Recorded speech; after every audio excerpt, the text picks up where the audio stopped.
You do not have to break the bank to create a homelab. Hello IT enthusiasts. In the last video, we talked about how to get your foot in the door of IT and land that very first job. And in that video, I mentioned that it was important to get hands-on experience by building your own home lab. In today's video, I will give you some advice on making a few strategic choices so that you can set up an effective home lab without breaking the bank. When it comes to setting up your home lab, you need to start with the basics. A reliable computer, a comfortable working space, and a stable internet connection. For a reliable computer, you need to decide if you want a lab computer or a project computer, as I like to call them, or if you want a computer you can grow with depending on where your career takes you. Now, depending on your budget, just starting out, you might opt for a mid-range computer with a decent amount of RAM and a capable processor. This will allow you to perform a variety of tasks without breaking the bank. However, if your budget allows and you want to think long-term about something you can grow with as you continue into your IT career, investing in a higher-end computer with ample processing power and RAM may be a better choice for you. But keep in mind that technology evolves very quickly. So think about whether you want a computer that can be easily upgraded in the future, or if you're comfortable with the idea of investing in a new system later on down the line. There are some great online resources to help you make an informed decision. Tom's Hardware is always a good place to go and research what you're looking for. Newegg is always a great place to go and compare prices. And if your budget is at the tight end, I have gotten most of the pieces for my own home lab from sources like eBay, Amazon, Facebook Marketplace, and yard sales. You would be very surprised what a non-tech enthusiast would be willing to part with for next to nothing. And going this route has the bonus of giving you plenty of experience working hands-on with the hardware itself. For example, this laptop right here was free to me because the hard drive had failed,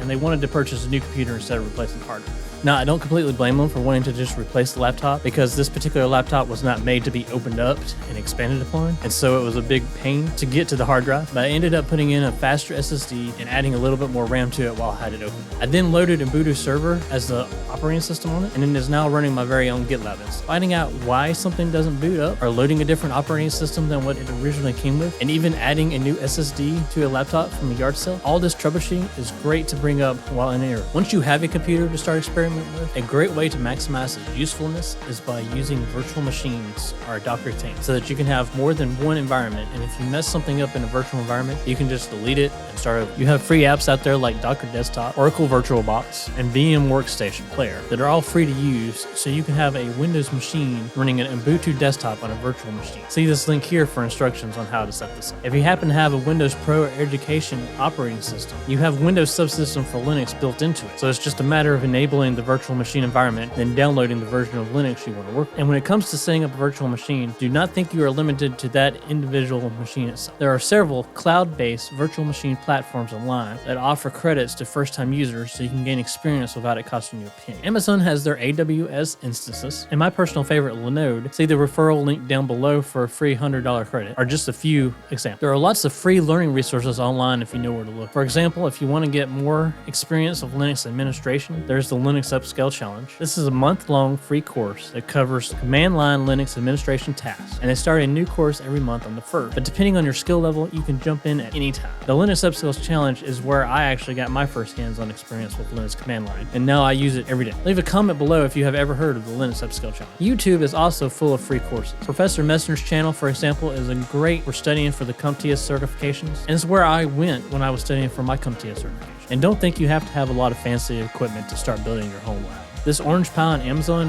is $60. It is a Raspberry Pi alternative. I bought one of these and attached an external 1TB drive to it that mapped a Samba file share to the external drive to use for file sharing between the different computers in my house. And while that was the original purpose of it, as you can see now I have Docker running on it, and at the moment I have SmokePing and a few other Docker containers running, all while still using it for Samba file sharing. So see, you can start off small and build up from there. Leave some examples of your budget home lab setups in the comments down. Remember, learning is a continuous process, so even if you have to start off slow with your home lab, as you grow in IT, you will continue to build upon what you currently have. And this video here will take this a step further and give you points on how to get your foot in the door of the IT field and get that very first job.